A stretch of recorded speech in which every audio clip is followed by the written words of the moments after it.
Bonsoir, est-ce que vous allez tous bien? Bonjour, je suis Nicolas Sarkozy. J'ai décidé d'introduire un nouveau concept sur la chaîne où je vais donner mon avis sur un film, une série ou même un jeu vidéo. On va commencer sans plus tarder avec Squid Game. Squid Game, c'est quoi? C'est 456 personnes endettées qui sont accostées par un mec dans le métro, qui n'ont pas répondu. Non, désolé, pas intéressé. Ou alors... Ce mec propose aux volontaires de jouer à un jeu, et s'ils gagnent, ils remportent l'équivalent de 72 € et 63 centimes, mais s'ils perdent, ils se prennent une tarte mon gars. Les personnes qui gagnent reçoivent une invitation à jouer à un jeu beaucoup plus gros, et on se rend compte alors plus tard que c'est un jeu mortel. En gros, si t'as perdu le jeu, et bah t'es mort. Donc on va s'arrêter là pour le résumé, et on va donner notre avis, bordel! Ce genre de série, j'adore tout simplement parce que l'histoire est cohérente avec notre réalité intrinsèque. Autrement dit, si l'histoire se produit vraiment, du moins la thématique de la série, c'est vraiment très probable que beaucoup de choses se passent de la même façon. Au début, on a de la curiosité envers ce gars qui distribue de l'argent pour jouer à des jeux. C'est un youtubeur ou ça se passe comment? Ensuite, on a la tentation de gagner plus en jouant à des jeux plus gros. Et puis on a la panique d'une foule de joueurs suite à la mort d'un d'entre eux.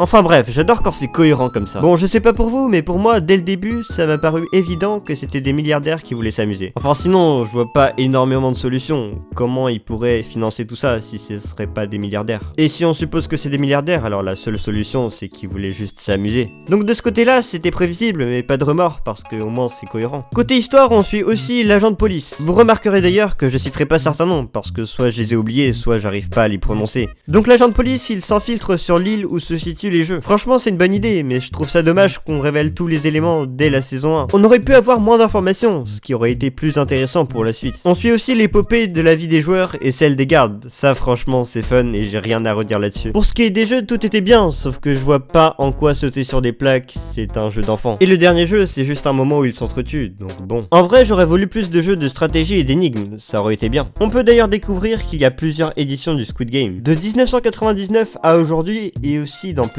pays. Donc de ce côté-là, on pourrait avoir des saisons qui se passeraient dans le passé, et même dans d'autres pays. Côté personnage, ça va aussi, mis à part que je déteste cette pute, il y a aussi le personnage du vieux, on avait un peu de la peine pour lui, ce qui je trouve est très suspicieux pour un scénario comme ça. On découvre donc que c'est le maître du jeu et que c'est le boss de tout ça, mais j'ai pas été plus étonné que ça. On pourrait même développer ce personnage, en le faisant intervenir dans des flashbacks, ou même encore dans le passé. Bref, je pense qu'il y a encore énormément à faire sur cette série, donc j'espère bien qu'il y aura une saison 2. J'espère aussi qu'ils vont pas bêtement ressusciter l'agent de police, parce que certains théorisent comme quoi, vu qu'il s'est pris une balle dans l'épaule, il n'est pas mort, alors qu'il a quand même fait une chute libre dans la mer, et que dans tous les cas, il se serait vidé de son sang. Franchement, très bonne série, je mettrai un 9 sur 10. Voilà, n'hésitez pas à vous abonner à la chaîne, et même à la partager peut-être. Sur ce, mangez des quiches!